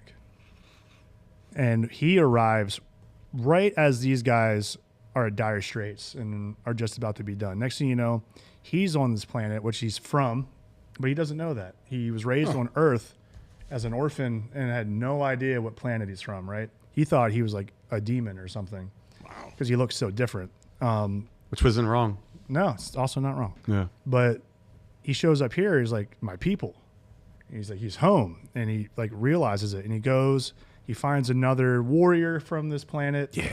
They fuse. Nail is badass, like See- kind of like the King's Guard. Like he is like the toughest guy on that planet. He's from a race called Namekians, and they can basically put their hands on one another and absorb that person's power. Oh wow. So like you keep your consciousness, you keep everything about you, but you just inherit their strength. So Right, you take it's like a multiplier that he got from this warrior that was down. That's cool. And he just learned about it. Right. So he shows up there. He's already been doing training in the afterlife. And he's like, Phil's "Come probably back." like, what the fuck? It's sick. Oh, I love But he this. gets back, Awesome. he absorbs Nail, and then he's this. yeah. Unreal. I feel great. My gosh. This is amazing. I feel incredible. I can do it. I feel great. I can do it. I can't play the rest. Yes. Yeah, so he's just like feeling it. He's juiced up and ready to go. So he always was like, up until this point, he was like number 2, number 3 Okay. top guy. And then he died. He went to another world where it was like 10x Earth's gravity. So then he got even stronger there. And then he came there, he merged with Nail. So he got even stronger again. Right. So he's coming in. leveled up. He's Yeah. coming in hot. Yeah, he's And showing up. he's going there. One, they wished him back because he actually is like half of a even stronger creature. They just split up. The other one is the god of Earth. His name is Kami, and Kami had to be brought back so that they could use the Dragon Balls of Earth to use wishes for them as well. They create them. So And- without them, they can't have them anymore. But then, and they wished him to Namek so that he can help them the fuck out. So he's flooring it now to get to the battlefield, and he shows up, and it's one of the coolest entrances in. If anything, Dragon Ball Z can do. What is it called? Where like aura moments? Yeah, aura Yeah. farming. Or yeah, Aura farming. Dragon Ball and Piccolo. Piccolo's loves- the king of it, dude. Every Really? like, if you watch the movies Every are like movie. there's like, are they canon? Are they not? And it goes back and forth. But the movies that they put out Oh, too yeah, are like look at individual movies. Every time he shows up just to get his ass beat by the main guy, Right, but he shows up, he looks fresh. shows up. He's just strong enough. Aura. He takes out all like the number 2s, all the lackeys. But then the main guy gets them so they can show how strong the big bad guy is. So he shows up, and it's like he looks like he looks so like radiant.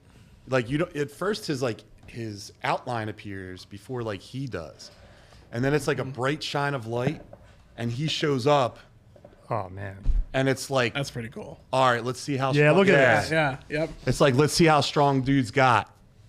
And when he shows up again, that they yo-yo your emotions. Like, oh my god, Yeah. we have a chance. And his fight with second form Frieza is intense. They are very evenly matched. He's got him on the ropes.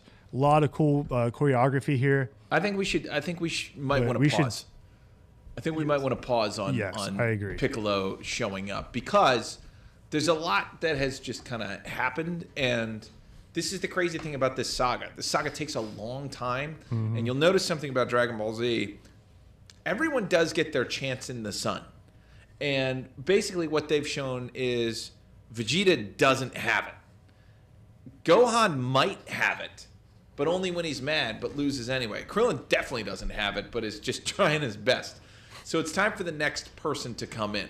So a lot of Dragon Ball Z is set up for the next guy to come in to take on the next form until he can't. So it's kind of like basically Vegeta was there to get them through the first form.